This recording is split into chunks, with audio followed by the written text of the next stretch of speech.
Shalom saudaraku yang saya kasihi dalam Tuhan. Salam sejahtera bagi kita semua. Mari, sebelum kita mendengarkan firman Tuhan, kita bersatu hati, kita berdoa. Bapa di surga, Bapa di dalam nama Tuhan Yesus Kristus.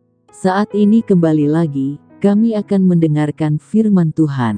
Kami siap untuk mendengarkan firman-Mu. Berikanlah kami pengertian untuk setiap firman yang akan kami dengar. Biarlah firman ini boleh menjadi rema dalam kehidupan kami. Dalam nama Tuhan Yesus kami berdoa. Amin.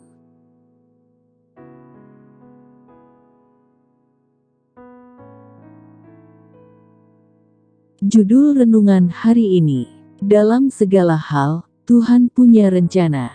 Yakobus 1, ayat 2-4.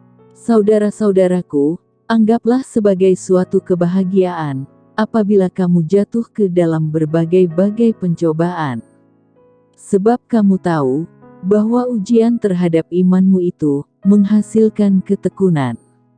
Dan biarkanlah ketekunan itu memperoleh buah yang matang, supaya kamu menjadi sempurna dan utuh dan tak kekurangan suatu apapun. Ibrani 11 Ayat 1. Iman adalah dasar dari segala sesuatu yang kita harapkan, dan bukti dari segala sesuatu yang tidak kita lihat. Saudara yang dikasihi Tuhan, menjalani kehidupan sebagai pengikut Kristus bukanlah merupakan jalan yang mulus, tanpa kendala. Setiap umat Tuhan pasti akan mengalami keadaan di mana imannya akan diuji. Melalui ujian terhadap iman kita inilah akan membawa kita kepada kesempurnaan iman, sehingga kita akan semakin menyerupai Yesus di dalam setiap langkah kehidupan kita.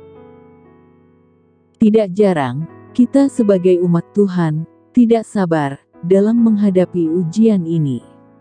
Kita merasa putus asa dan tidak mau tetap berpegang teguh pada iman kita.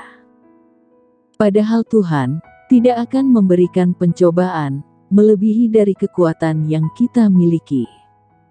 Setiap pencobaan yang ada, pasti ada jalan keluarnya. Dan ketika kita mau tetap berharap kepada Yesus, di sana ada jalan keluarnya. Dalam Alkitab, ada beberapa tokoh yang mengalami pencobaan-pencobaan yang menguji iman mereka. Mari kita lihat mengapa mereka dapat tahan uji dan menerima kemenangan dari Tuhan. Tokoh Alkitab yang pertama, Abraham. Tuhan memberikan seorang anak perjanjian kepada Abraham, yaitu Ishak, melalui istrinya Sarah, yang kandungannya telah tertutup oleh karena lanjut usia. Tentunya, anak ini merupakan kebanggaan dan pengharapan bagi Abraham untuk dapat meraih janji Tuhan yang akan menjadikan dia sebagai bapa segala bangsa. Abraham menerima janji Tuhan yang akan membuat keturunannya seperti debu tanah banyaknya. Tetapi Tuhan justru meminta Abraham untuk mempersembahkan anaknya dan menjadikannya sebagai korban bakaran. Sebagai manusia, hal ini merupakan pukulan yang sangat berat, karena Ishak merupakan pengharapan Abraham untuk dapat meraih janji-janji Tuhan. Bagaimana mungkin Abraham dapat memiliki keturunan yang banyak jika anak yang merupakan anak perjanjian harus dikorbankan? Di sini Abraham menunjukkan kesetiaan imannya kepada Tuhan. Dan dengan iman, Abraham melakukan apa yang diperintahkannya kepada dia. Tepat pada saat di mana Abraham akan menghujamkan pisaunya, Tuhan menghentikannya. Tuhan melihat bahwa Abraham tidak ragu-ragu mengikuti perintah Tuhan. Lalu Tuhan menyediakan domba jantan sebagai ganti korban untuk dipersembahkan. Abraham pun diberkati secara berlimpah-limpah, dan Tuhan menggenapi firman-Nya dengan membuat keturunannya menjadi banyak, seperti banyaknya debu tanah. Dan kita dapat mengenal Abraham sebagai bapa orang beriman. Kemudian tokoh Alkitab yang kedua, Yusuf. Yusuf mendapatkan mimpi bahwa semua saudara-saudaranya dan orang tuanya datang untuk sujud menyembah dia. Namun, bukannya melihat mimpi itu menjadi kenyataan, tetapi Yusuf malah dibenci oleh saudara-saudaranya. Bahkan mereka berniat untuk membunuh Yusuf. Mereka menjebloskan Yusuf ke dalam sumur kering, dan tidak lama setelah itu, mereka menjualnya kepada orang Midian, yang kemudian dijual lagi kepada Potifar. Dalam keadaannya seperti itu, Yusuf tetap melakukan apa yang menjadi pekerjaannya. Tuhan pun menyertai Yusuf, dan menjadikan segala yang dikerjakannya berhasil. Seakan tidak pernah berhenti, Yusuf kembali mengalami pencobaan. Dia dirayu oleh istrinya Potifar.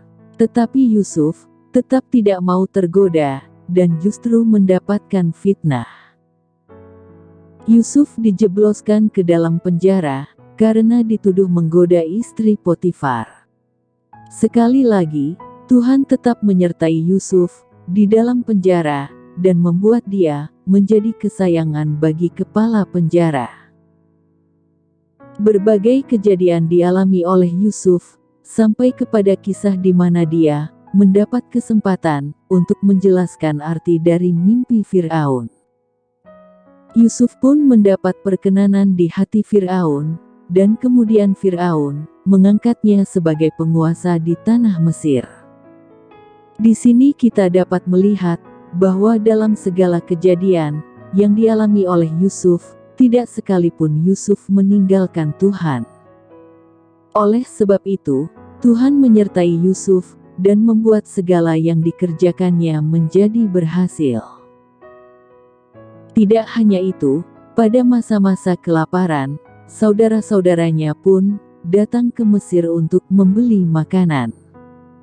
Dan pada akhirnya, kita semua mengetahui bahwa mimpi yang pernah didapatkan Yusuf lebih dari 20 tahun sebelumnya menjadi kenyataan. Iman telah membawa Yusuf mendapatkan apa yang dimimpikannya. Jadi saudaraku yang saya kasihi, masih banyak kisah-kisah di Alkitab yang dapat memperlihatkan kepada kita bahwa Tuhan ingin agar umatnya tetap setia di dalam iman, walau apapun yang terjadi. Apa yang kita alami dalam kehidupan ini memang tidaklah mudah. Mungkin sulit bagi kita untuk memahami apa yang Tuhan rencanakan bagi hidup kita. Mungkin ada hal yang harus kita korbankan, seperti Abraham yang harus mengorbankan anaknya. Mungkin juga ada hal-hal yang harus kita alami, seperti Yusuf yang dikhianati oleh saudara-saudara kandungnya, difitnah, dan dimasukkan ke penjara, dan masih banyak lagi. Tetapi, satu hal yang Tuhan inginkan untuk tetap kita lakukan, yaitu tetap melangkah dengan iman. Jangan pernah lepaskan iman kita kepada Yesus. Jangan pernah menyerah kepada keadaan yang kita alami.